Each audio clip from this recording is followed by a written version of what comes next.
in 3, 2, 1, and we are live. We are back in the building. It's another day here in sunny side Dubai. George, good to see you, man. Yeah, I mean, quite a lot of things going on in the Bitcoin world as well as the Ethereum world, isn't it?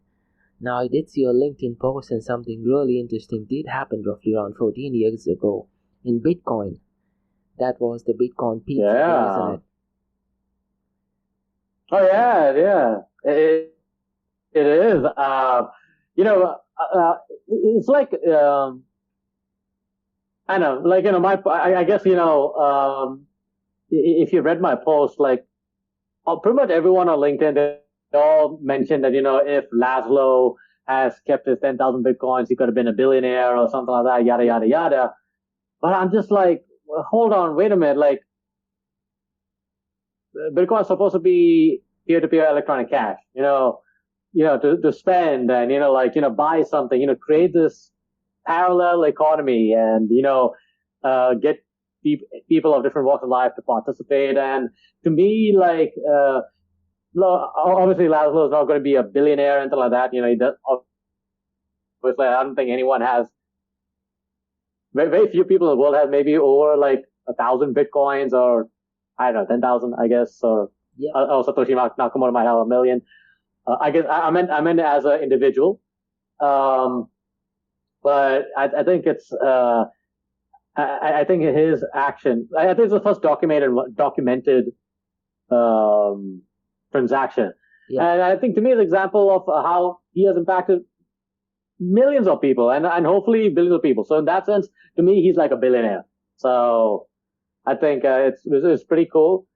But I think there are many people before him who have done transactions on the Silk Road, not necessarily drugs, but other things, like medicines or maybe, like kind of like a Craigslist kind of version, but, it's not mentioned, so not many people talk about it. So.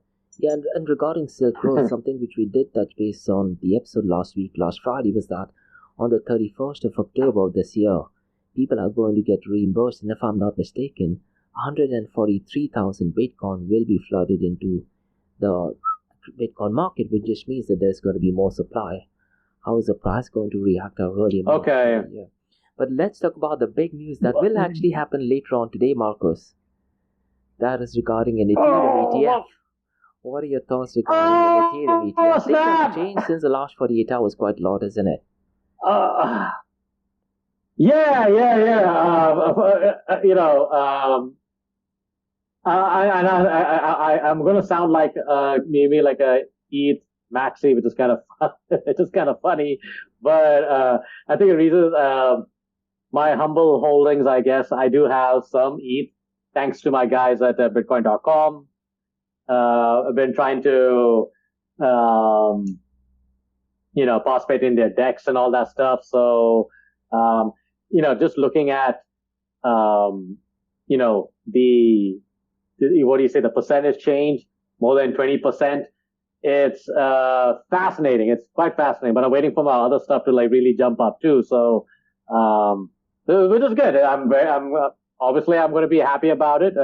But I think what is interesting is the amount. I think a lot of people still underestimate how strong Ethereum is. I mean, in terms of movement, I mean, its jump is actually equivalent to the size of Solana ecosystem. I mean, that's kind of I don't know, is that true? You could be right. You could be 100% right, because roughly around $80 billion did get added down to just Ethereum's market cap. And that was because of just a couple of tweets that is by Eric Balkanis. And I always say this in my Crypto and Coffee Date podcast regarding ETF, be it, let's say, Bitcoin, Ethereum, and now maybe even a Dogecoin ETF or Ripple ETF or even Solana ETF. The key person that you need to follow is Eric Balkanis. Now, he has started a podcast series with, Laura Shin. I think it is called as Bits and Bobs. So our listeners should definitely check it out.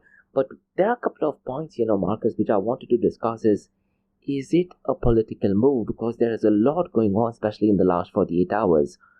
I definitely do think this is a political move. The reason being, there are a couple of bills that has been passed, and surprisingly, it's the Democrats who are now in favor of cryptocurrency regulations.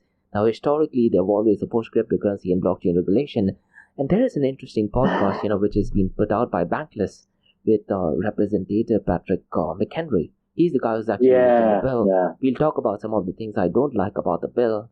But what has happened is there are 60 people who are in for that bill and 38 people are not for that bill. Now, what is crazy is because I follow US politics quite a lot. There's a senator called Senator Chuck, whatever you want to call his last name. Schumer? Chuck Schumer. Yeah. I didn't want to say the name. Yeah. But people need to know. People need to know the names, especially to Chuck Schumer. I mean, like, man, he's something else. But anyways, go on. Please. He is, I think, probably the most evil person in my opinion. But anyways, he has surprisingly voted in favor of this bill. So at the outset, what that bill actually states is called as FIT 21.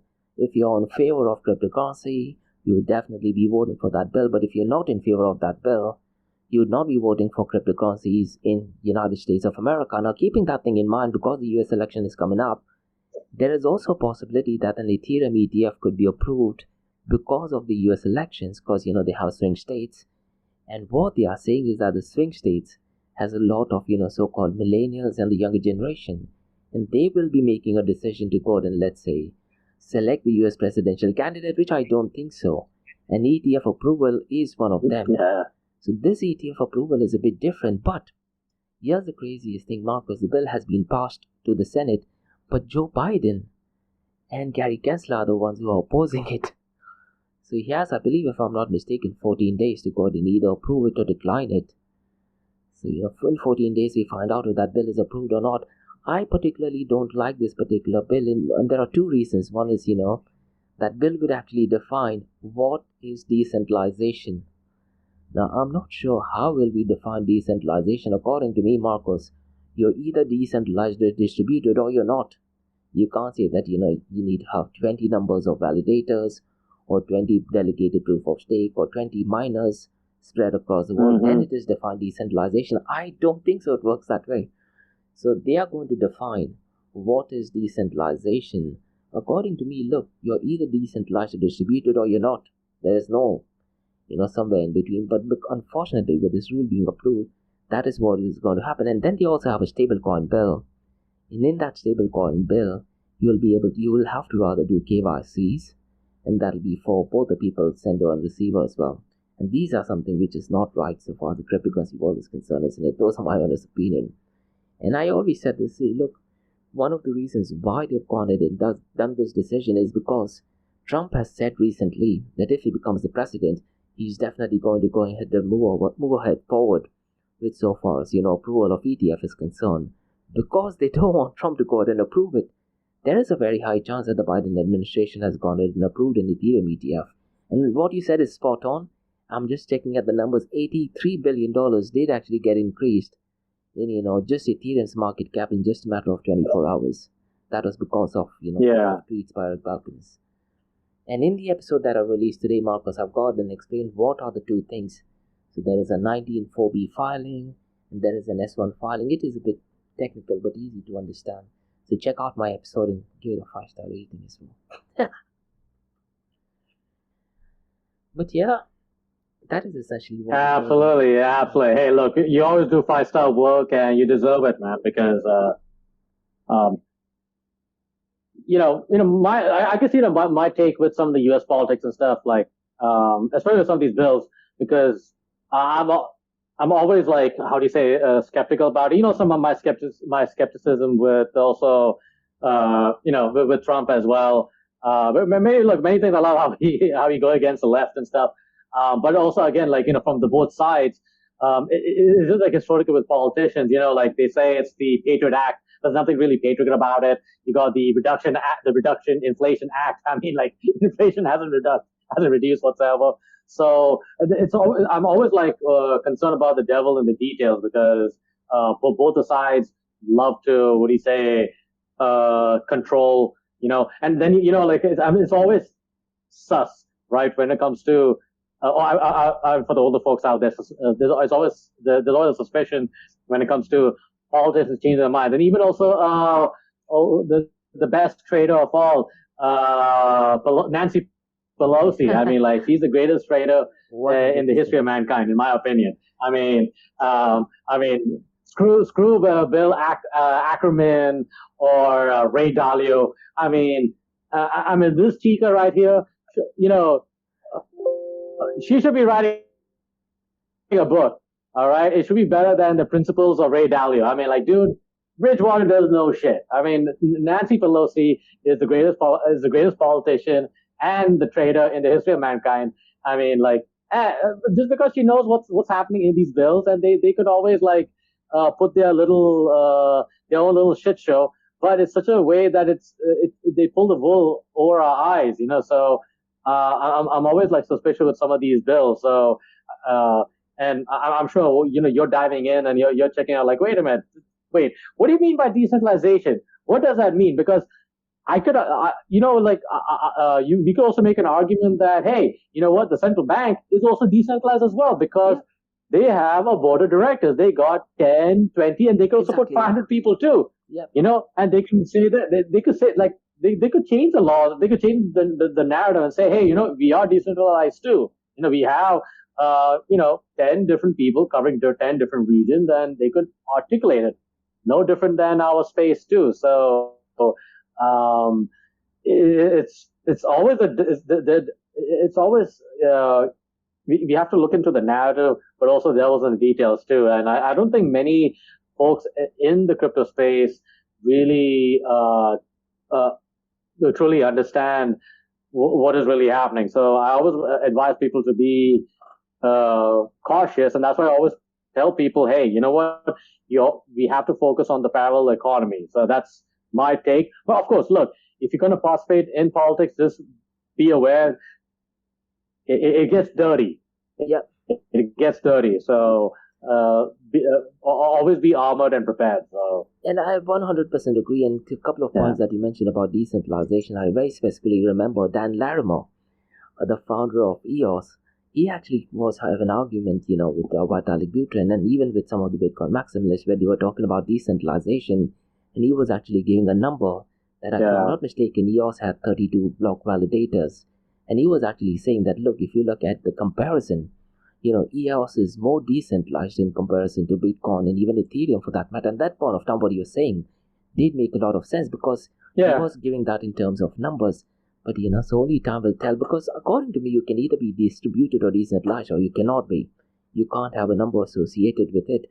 Now, regarding an ETF approval today, Markose, what is really interesting is there are applications already ready for a Dogecoin ETF, even a Solana ETF. Ripple ETF is 100% in the works. I really am not sure what the status for Cardano ETF is because they've been kicked off from Coinbase exchanges in it, and quite a lot of exchanges still don't have Cardano or ADA. So maybe you'll see a Cardano ETF, maybe, I'm not sure, maybe a Pepe Meme Coin ETF. All those things are crazy things, isn't it? Yeah, I just want to talk about Cardano. I don't know. I guess, I don't know, in terms of marketing, I think in my point of view, I think they need a lot of help. I mean, even also Charles Hawkinson. Yeah. But then again, too, he does receive a lot of hate. He does receive a lot of vitriol from a lot of people. So I don't know whether it's called for or uncalled for, because even some of our common connections too, who have a lot of history in the space, many of them also do know Charles Hawkinson, I guess personally. They sat at the table and stuff, and they have a negative view with Charles Hawkinson. So I do feel sometimes in defense of Cardano, they do receive a lot of hate, I guess, unnecessarily because of Charles Hawkinson. So I just want to put that out there. But in terms of ETF, I don't know. It's a tough one for Cardano. I know. I would like to see also like maybe like Bitcoin Cash too. I mean, that would be something interesting. But I mean, Ripple, Solana. Yeah, Ripple has been in the institution space for quite some time, so I would expect something from Ripple. Yeah, I mean, that is definitely a possibility, but I don't understand why would Ripple want to go ahead and launch a stablecoin. According to me, that just completely baffles me because the XRP works something similar to an IOU. So them launching a stablecoin, I personally do think that they're just trying to evade. They know that, it's going to come out as a security, or I'm not sure what your final update that is. That could be one of the reasons why they're going ahead and launching another stablecoin. And you're spot on about, a lot of people do talk negative about Charles Hoskinson. Looks like he's a lot of talk, less action. We did actually meet him in, I think it was in 5 Cars in Dubai. That was years ago. And I very specifically remember, even before the 2016 election, he was the guy who was talking about, blockchain being used for election purposes. He was one of the biggest advocates. 2016 elections happened. The voting system does not work on blockchain. 2020 happened. The voting system does not work on blockchain. And now 2024 as well. And we still don't have voting system for blockchain, isn't it? So, these are things we need to factor as well. I wonder why. I wonder why, George. So I think, when you talk about decentralization, I wonder why, right? Distributed, it has its, some of the strengths are its weakness as well. So when you talk about decision-making process, it takes ages to come up with any decision-making. It is truly distributed or decentralized. And then you have customer service and user experience. And Marcus, look, I always say this. One of the reasons why the world is not ready for metaverse is because in order for us to switch to new existing systems, the new user experience has to be 10 times better than what you're currently experiencing, or else people are just not going to switch. So right now, if you talk about, your physical email to an actual email, you could easily say that it is 10 times, maybe 25x better than the physical mail, isn't it? Or even WhatsApp for that matter, in comparison, or Telegram in comparison to just a regular mail. You could definitely say it's definitely 25x times much better than what you're currently experiencing. Unfortunately, the Web 3.0 world, I don't think so. It is even 5x better than what you're experiencing. I would say it is actually worse, the user experience, than what you're experiencing, isn't it? Even if you want to, let's say, use Uniswap. Yeah. Uniswap, the user experience is horrendous. So, if you are... tell me about... Yeah. Oh, true. I remember having this conversation with one girl, like, to talk about, people can use Uniswap, but thing is that, I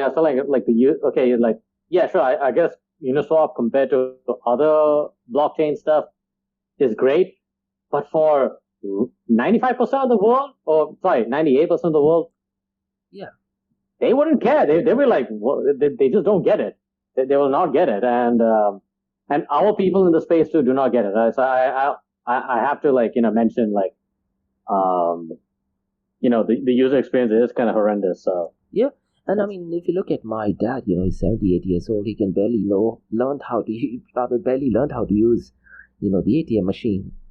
I'm pretty much sure no matter how much you teach him, he's not going to be able to use, let's say, Uniswap. And now one thing which I always say, any particular thing, if a 5-year-old can understand, and if a 75-year-old grandmom or grandfather can understand, that is when it is a success, isn't it? And that goes with the pronunciation of name and branding as well. So yeah, and Uniswap did actually do a survey as well, and they asked people as to why, the volume is ridiculously less. For listeners, you should know that the volume of Uniswap on a 24-hour basis has only been $3 billion, a maximum $4 billion just on 2 days. Now, if you talk about the entire volume all across the entire world, $4 billion is ridiculously low volume, isn't it? But that is the volume of Uniswap. Yeah. And this you're talking about buying and selling as well. So there are quite a lot of people buying, quite a lot of people selling. And I wouldn't be surprised, Marcos, to be honest, 80% of that are mostly centralized exchanges or using Uniswap. So that is definitely a high possibility too. But yeah, it's going to be really interesting to see. I think the announcement, we need to be live on, or rather very active on Twitter. And then we'll find out, what the SEC is. And as I mentioned earlier, Marcus, what listeners can do is follow Security and Exchange Commission, follow Gary Gensler, follow Eric Balkinis and James Fraud. These are the guys, constantly update what is going on so far as the Ethereum ETF is concerned. Now, what is your price prediction, Marcos, regarding Ethereum? Do you think it touches the $5,000 mark or? Good question. I don't know. I don't know about 5,000. I'm hoping, 4,000. I guess I don't know, but that's I don't have a backing or any scientific reason or any analytical reason. But yeah, I know that'd be interesting though. I definitely. If it does, hey, great. I mean, but yeah, I definitely do think it surpasses $5,000 easily. And all our price predictions are 100% right 50% of the time, isn't it? Now, the other thing what I wanted to say is, it is possible, Markose, that an Ethereum ETF will be approved today, but the trading of the ETF might take 14 days or maybe a month, because after the 19.4b filing, there is another form called as S1, which I've gotten and explained in today's episode, which will be out probably in the next 1 hour or so. So once that 19.4b form is approved, after that, there's another form that needs to be approved that is called as S1, which might be approved, let's say, 10 days, 14 days, or probably a month from now. And it's only then the trading will actually begin. So all the inflows and outflows that we used to see regarding Bitcoin, it happened instantly, isn't it? But for Ethereum, it might take some time. It might take maybe a couple of weeks or maybe even a month, maybe even longer. So, keeping that thing in mind, I'm pretty much sure people will go and try to build the hype regarding Ethereum. Now, let's talk about cryptocurrency, the general trends, Markose, which we have observed since the last 7 days. There's a lot which has happened since the last 48 hours. The prices have definitely pumped up to the moon, but there's really mysterious and, kind of conspiracy news that is regarding the Grayscale CEO. He has actually resigned. Now, in his tweet, he's actually thanked Barry Silbert. And if you actually go to Barry Silbert's Google profile right now, it actually states that he could be the next crypto villain after, let's say, Sam Bankman-Fried. So Barry Silbert was the guy, who co-founded Grayscale Investments, and they had quite a lot of. So right now he's the CEO, I think, of Gemini. Genesis Exchange or Gemini. I keep getting confused with that name. But anyways, Grayscale Investment, they have gone ahead and converted a lot of the. Oh, you mean the digital currency group? Yeah, digital currency group. Yeah, I keep getting confused between digital currency group, Genesis, and Gemini. Yeah. For some odd reason, it all sounds similar to me. Yeah. It's kind of like watching those Korean movies, where the name gets confused. But yeah, there is a connection between them. Yeah, and if you actually look at Barry Silbert's history, he's had a strong history in bankruptcy. So I'm not sure if he's intentionally trying to, bankrupt people. There's drama going on between Winklevoss twins and Barry Silbert. On the 1st of January 2023, if I'm not mistaken, they did write a letter calling him out for fraud, so on and so forth. But anyways, Grayscale Investments CEO has resigned, and all these things has just happened in just a matter of 48 hours. So let's see what is it that we come up with. Because for them to resign now, with the Ethereum being approved, does not make any sense. And what he actually did, they also withdrew the Ethereum Futures ETF. So it does not make any sense.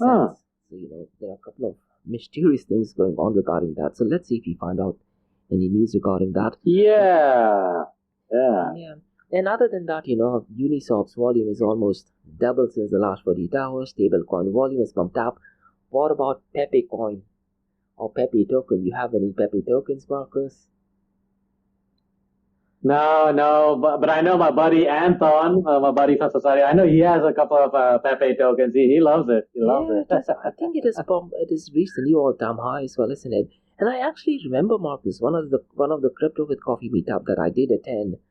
Someone did actually send me a message that someone did actually buy. I believe it was roughly around someone did actually buy $200 worth of Pepe token, and that did actually pop up to, if I'm not mistaken, roughly around $3 million. So, and I did validate and check that, and that was absolutely accurate as well. So, yeah, with Ethereum ETF news, with Bitcoin ETF news, Pepe tokens, people are turning out to be millionaires, maybe even billionaires as well. So, definitely great thing. Now, make a DAO, Markose. Good Lord. We should launch our own token as well, isn't it? Probably Crypto with Coffee or... I know. Token. Yeah, as long as we have the... I know. Because... Also, I know, like Spartacus or something. I don't know, something like Spartan races. I don't know, man. There's already a Spartan token, which is not connected to races. There is an NFT for Spartan races called as Unbreakable Pass, and I do have that pass, so you can get to go out and race anywhere in the world completely free of cost for 3 years. So it is called as the Unbreakable Pass, which costs roughly around $3,000. Yeah. So Spartan Race already has that. But yeah, what about... Yeah. Anything else? All right. MakerDAO. MakerDAO? The Boomer DAO, also called as the Boomer DAO of DeFi. Boomer DAO? They often call it as Boomer DeFi, isn't it? Now, they are launching 2 new stable coins. Now, I'm not sure, Markose, if you remember roughly around 6 months ago, the founder, Christian Runesen, I don't know how to pronounce his last name, he did write a letter or a blog where it was titled as Endgame. And in that he did give indications that they might be switching from Ethereum to Solana blockchain. But as per the latest update, doesn't seem to look like. So now they are launching 2 new stable coins, and I think one is called as New Stable, and I'm trying to recollect what the name of the coin is. Let me just go ahead and have a look at this.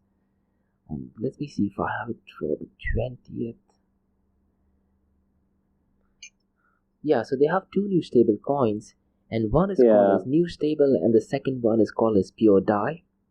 So it's going to be really interesting to see, what the stable coin is. Now, regarding stable coin, Markose, I've said this thing so many times. Okay. I am not a fan of stable coins because, it is definitely great use case, but they're definitely not open blockchain, isn't it? They are just replacing the role of a bank. So what are your thoughts, Markose, with my statement when I say stable coins are just replacing the role of a bank? Do you agree to it or do you disagree to it? According to me, that's what they're doing. I agree. I agree to it. That I would also add to this that because here's the thing. I do use stablecoins, obviously, just because it's easy for everybody else to use, figure out. It makes sense. Even for those who are not into crypto, because I know I remember this. I met this one German lady. She moved from Chile to Dubai, and she said she has stablecoin. The reason I got it because the price doesn't move, so I'm happy with it. So I'm not going to buy Bitcoin or anything else. It's just that for her, it's so simple. She doesn't have to deal with all this Bitcoin, L1, L2, all that stuff, Ethereum. She doesn't have to dive into all the craziness. It's just simple for a lot of regular people. And again, this is where I have issue with a lot of people in my space or in our space. And to me, the word stablecoin is a misnomer for me because the US dollar is not stable. It loses its purchasing power. But not many people think that way. But so in this case, I just want to add it to what you are saying. We're just sort of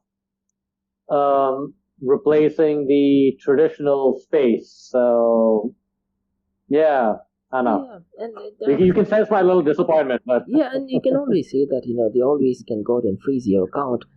Now there is algorithmically backed stablecoin. Now because of Terra Luna's collapse, we often dismiss it. But maybe using artificial intelligence and newer forms of GPT models, we could probably go and create a stable coin, which manages all those things. Now, there were also rumors which were started by, Brad Garlinghouse, the CEO of Ripple, who was actually stating that the US government is actually going after Tether USDT.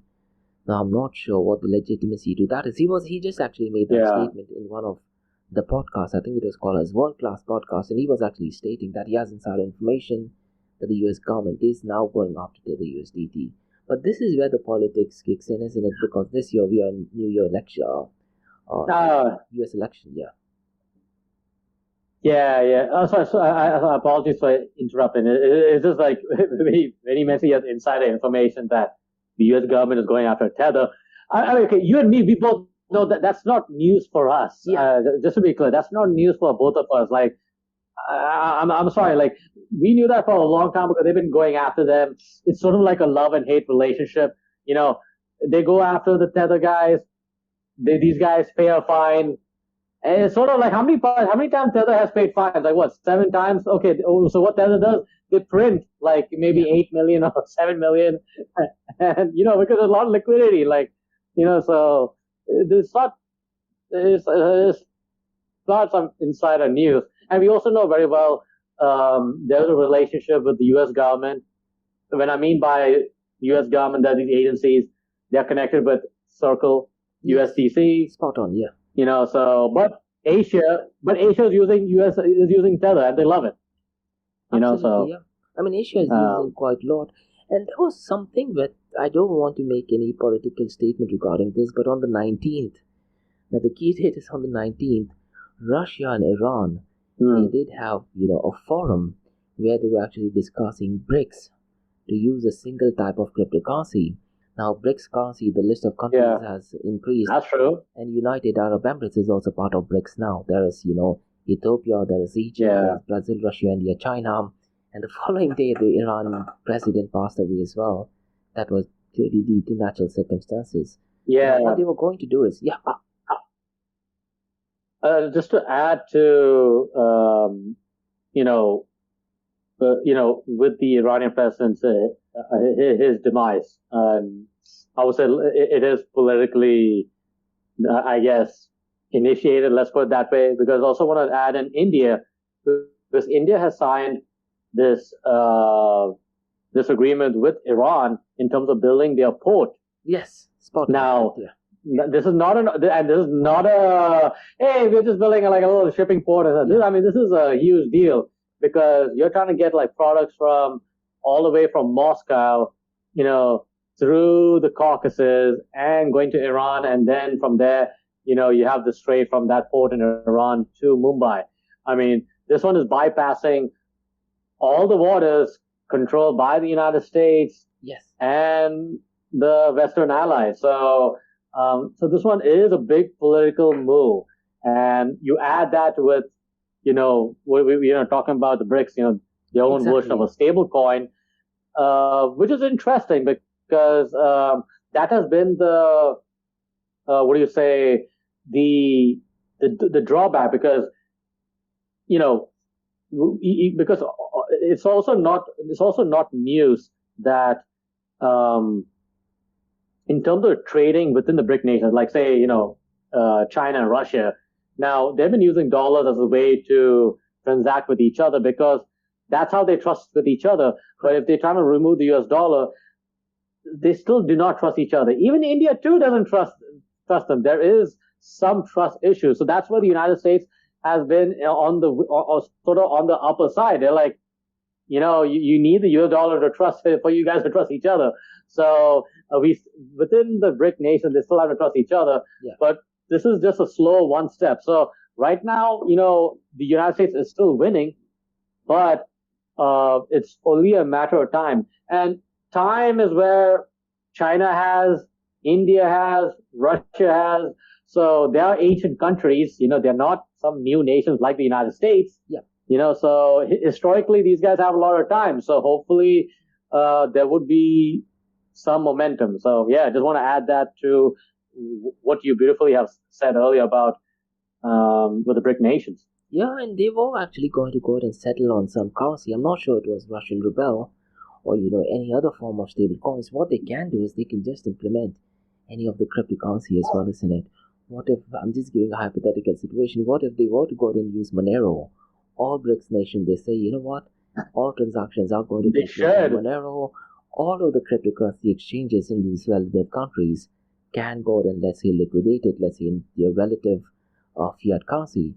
That'll be an absolutely game changer. Or looks like they could also go ahead and create a completely new stable coin which works across these regions.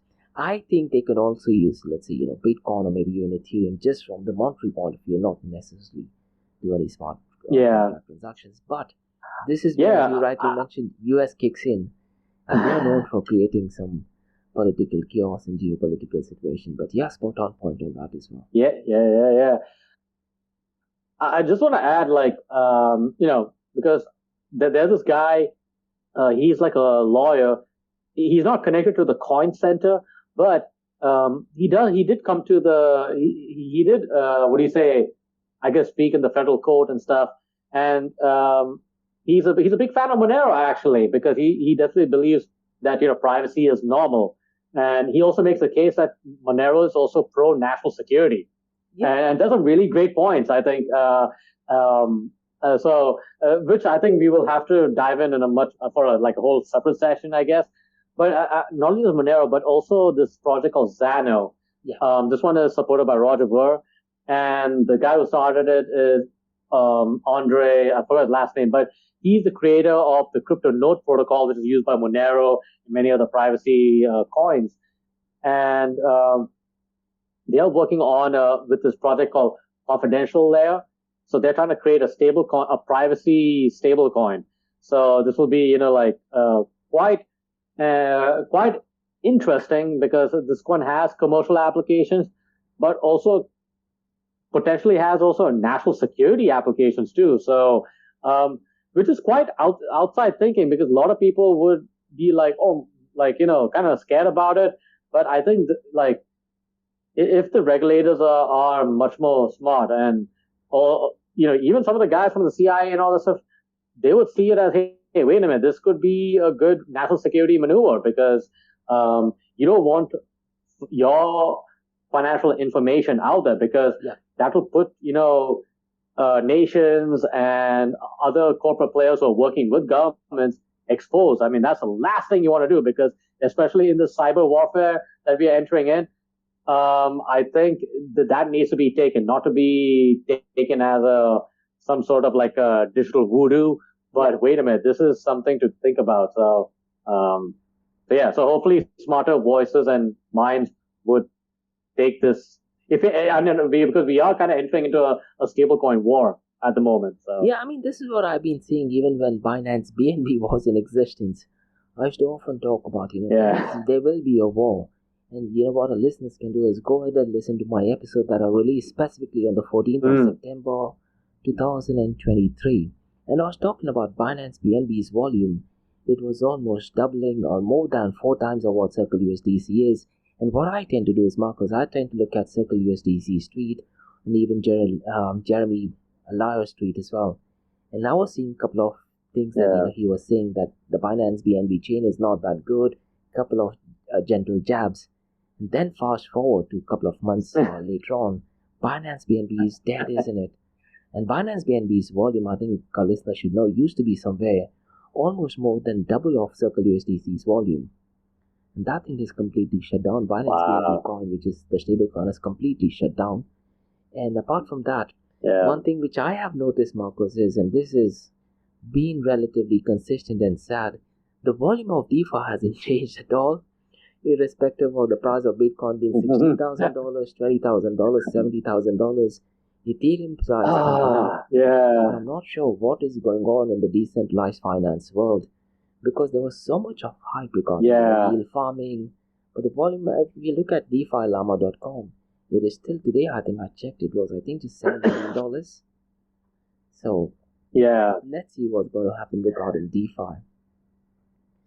But I have to agree with you, man. I have to agree with you. It's because I've been sort of like banking on DeFi, to be honest. I guess again, that kind of shows that I'm not a really great investor, but I've kind of been hoping there would be some great innovation on DeFi, and I think that's where I've been pushing more people. Hey, we gotta create some parallel economies. Yeah, that is what needs to drive. I don't know.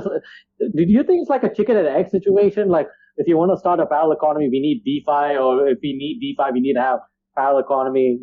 I mean, am I doing something wrong? I mean, please. No, you're absolutely spot on. One thing which I often ask regarding, guys who are working in DeFi protocol, they say that, if you stake so-and-so of your tokens, we give you interest. The simple question is, where does the interest come from? In case of, let's say, Ethereum, you can say that, new Ethereum has been minted and that's how you get Ethereum as a reward or you want interest. But in case of DeFi, where does the interest rate come from? And the answer is it comes out of thin air.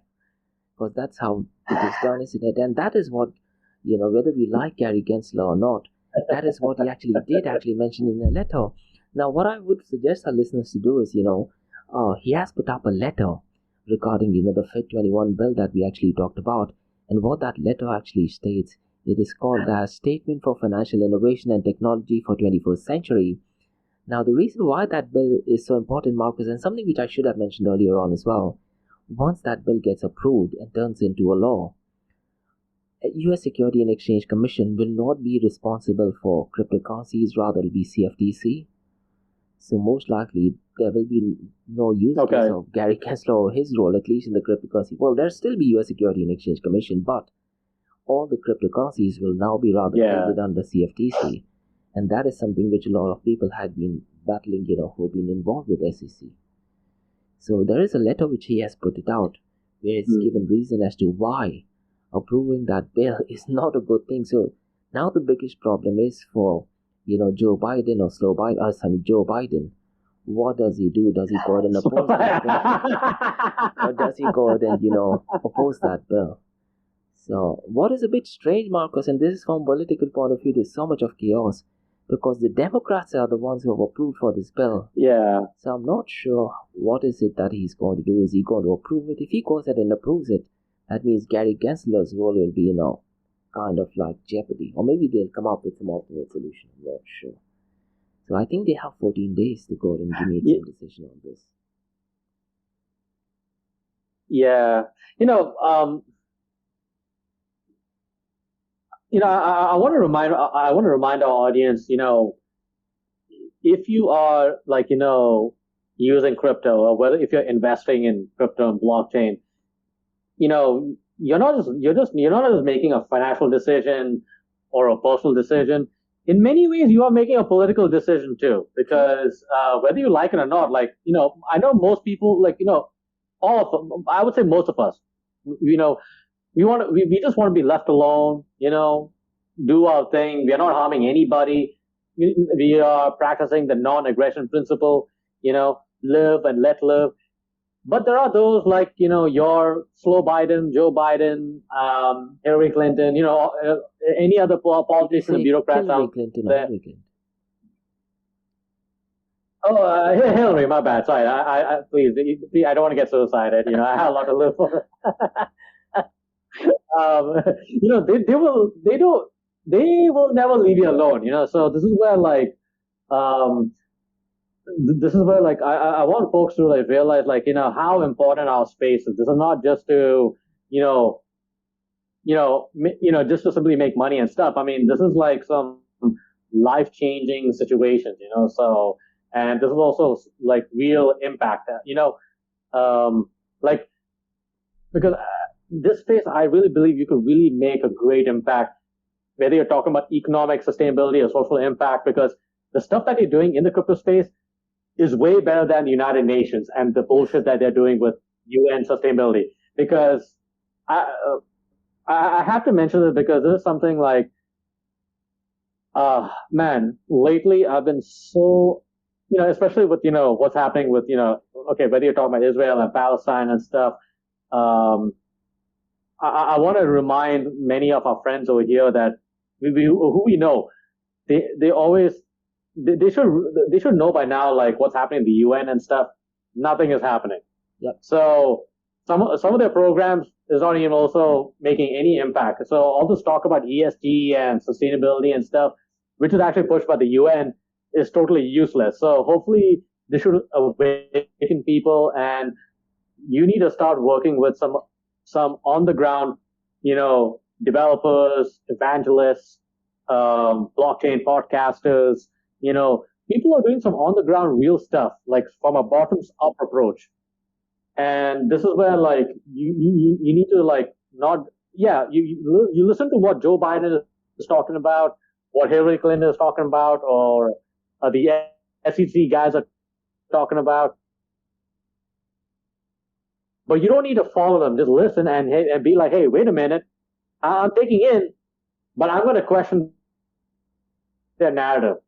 Because I really believe that, you and me, we are making this impact. Whether, I know not many people will think that we are not making an impact, but I truly believe, because we are trying to reach out to a certain amount of people who can actually make a lot of difference. So just wanted to, I guess, empower you, George, but also some people out there hey, you know what? Question the narrative. Yep. So yeah, that's my clarion call out there. Absolutely spot on, and there's absolutely nothing going on. Now you mentioned about getting on the field and doing something. I can't think of a better person than a person called Ray Yosef, who's the CEO of Paxful. I would even confidently state he after maybe Roger Ver more for the Bitcoin world. Now he's building physically building things, in Africa. He's going ahead and building schools using Bitcoin. He's using the mining. So what our listeners should do is, definitely look up Ray Youssef and, and what he's doing and how he's actually using Bitcoin in a productive and positive way. And he's a founder of Paxful. So, he's the only guy I can think of who has genuinely done probably more for the, and absolutely, he was,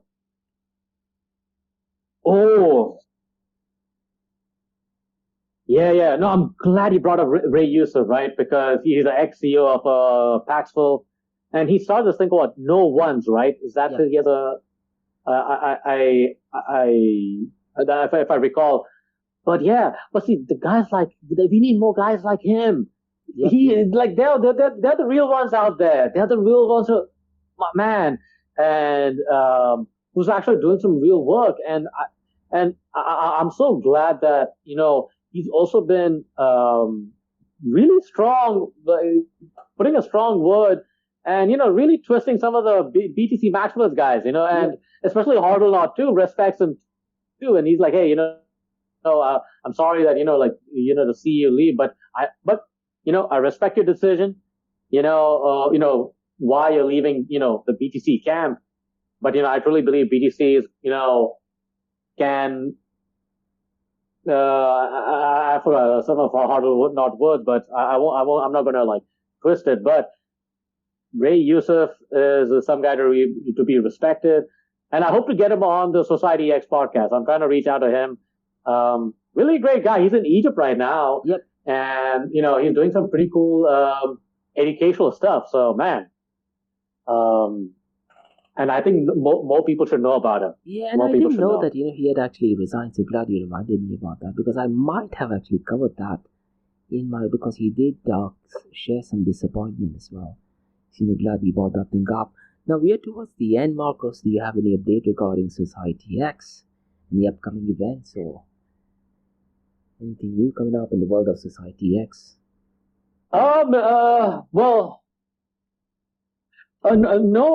Well, yeah. Not really Society X, but with Society X, we were supposed to have this Friday, tomorrow, a Ton meetup, but because we have the Open League hackathon happening, so we moved it to June 7th. So if you want more updates, please follow Dubai Blockchain events and also Society X as well. But I do have, just want to share with you, George. Yeah.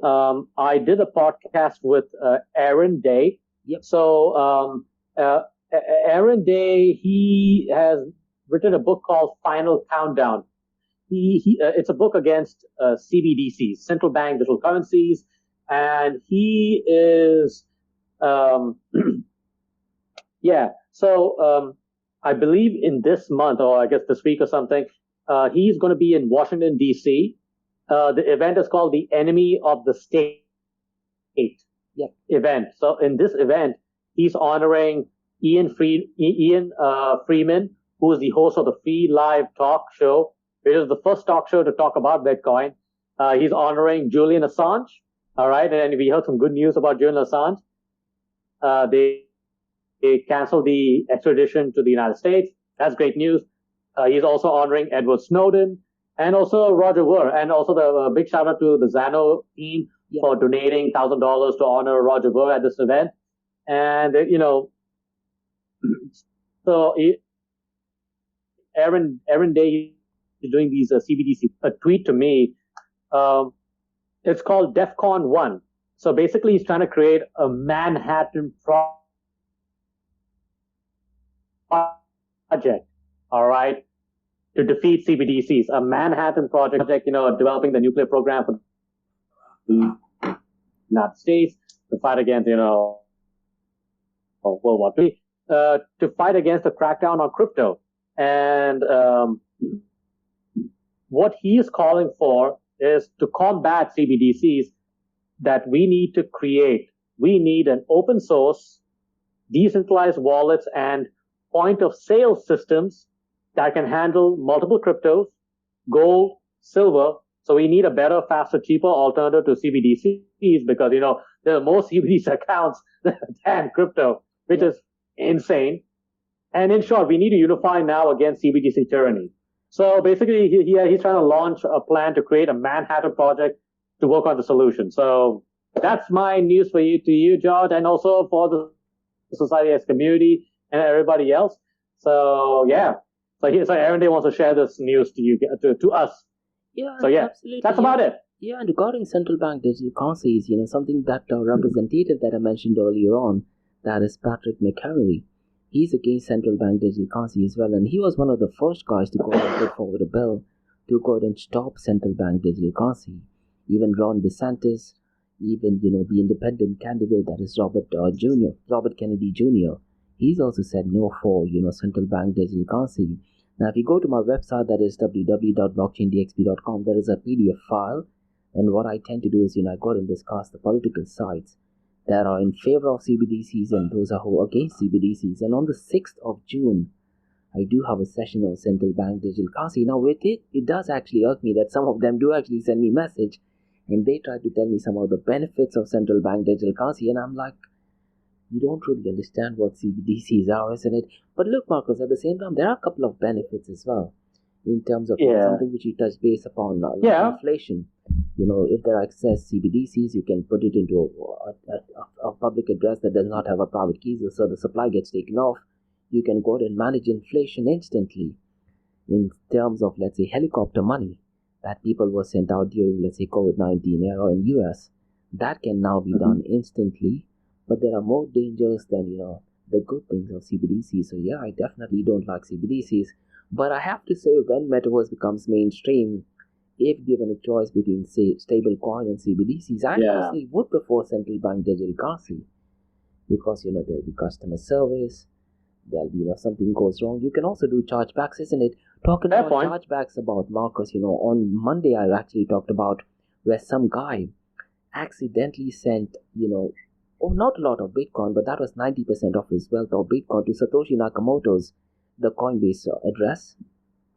And that was... I saw the 100 Bitcoins. Yeah. That was the number of Bitcoins he sent was less, but now Satoshi Nakamoto's Coinbase wallet shows 100 Bitcoins. So that particular address. So this is an error. But look, if you were to do it, let's say in a CBDC world, you can say it is an error. You can call up a customer service, you can pick up a phone, and there is a very high chance that they could go and retrieve it. Now, in case of this guy, because of his public address, because of publicly verifiable, you can check that was 90% of his Bitcoin, 90% of the amount of Bitcoin that he had, which was roughly around $7,000.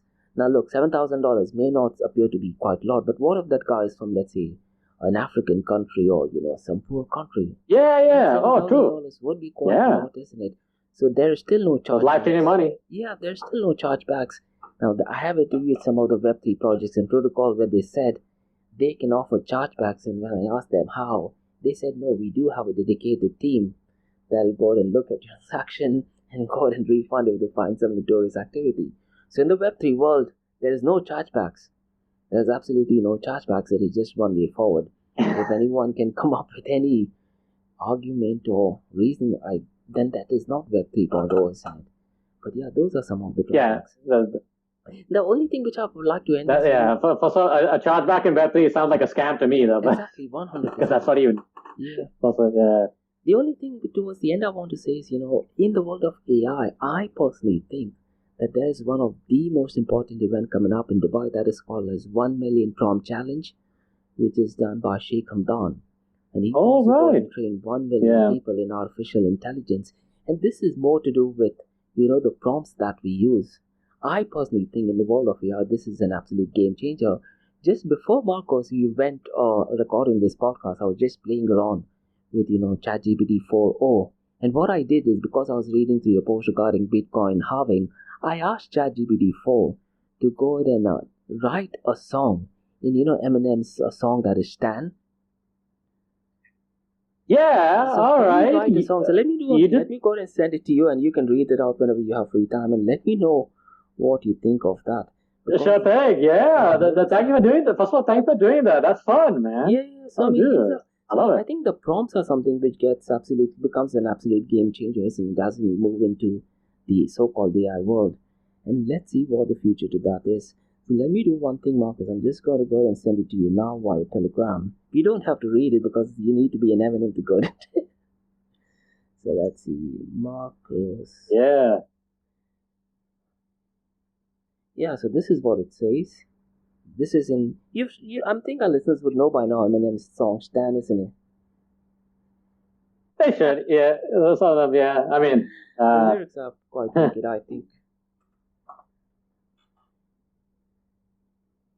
Dude, man, is it okay if I put this on my LinkedIn post or something? Yeah, of course, I'll tag you in, obviously. Yeah. Just Yeah, but and this just takes 3 seconds, isn't it, to go and do it. And regarding the AI prompt challenge, I think there is a prize money of 1 million dirham as well. Wow, fascinating. That should be an absolute game. Yeah, that's about all. I think we've done quite a lot as well, right? Yeah, we did. Hey, no. But first off, John, hey, first of all, thank you for covering all these really cool topics. I think definitely. I mean, I really love it. I really appreciate it because like we get to cover some pretty important stuff. What is happening not only just in the crypto space, but also in terms of what's happening in terms of the regulations, especially in the United States. Because I mean, to me, that part of the world definitely has a powerful impact in our industries. So definitely we need to pay attention to it, but also same time too. Now we are aware, we all can prepare. Exactly. So, and regarding US, they always say this. People always say when the US have scoff, the entire world has pneumonia, isn't it? Hopefully, in the next generation, might see. Another global leader, but only time will tell, I guess. But yeah, I think great conversation, Marcos. Cheers for doing this, brother. Really appreciate it. Absolutely. So yeah. So before we wrap up, you know what, George? How can people reach out to you? Yeah, guys, go to Blockchain DXB. And check out the podcast. Yeah, blockchaindxb.com. Go to Spotify. It's there on almost all leading platforms. I think it's live on 21 podcasting platform. And someone has created a YouTube channel. I think it's done automatically from Spotify. But if anyone who wants to go and sponsor any of these sessions, drop me an email to unfiltered@blockchaindxb.com. I'm open up for adoption as well. 50 Bitcoin is my price. But yeah, cheers for doing this, Mark. Absolutely great conversation too, brother. Yeah, absolutely, fam. So yeah, so hey, also please do give us a shout out, and please do support Society X, and yeah, just let you know we are working on some interesting stuff. So yeah, we gotta go. So y'all be good, and y'all be safe.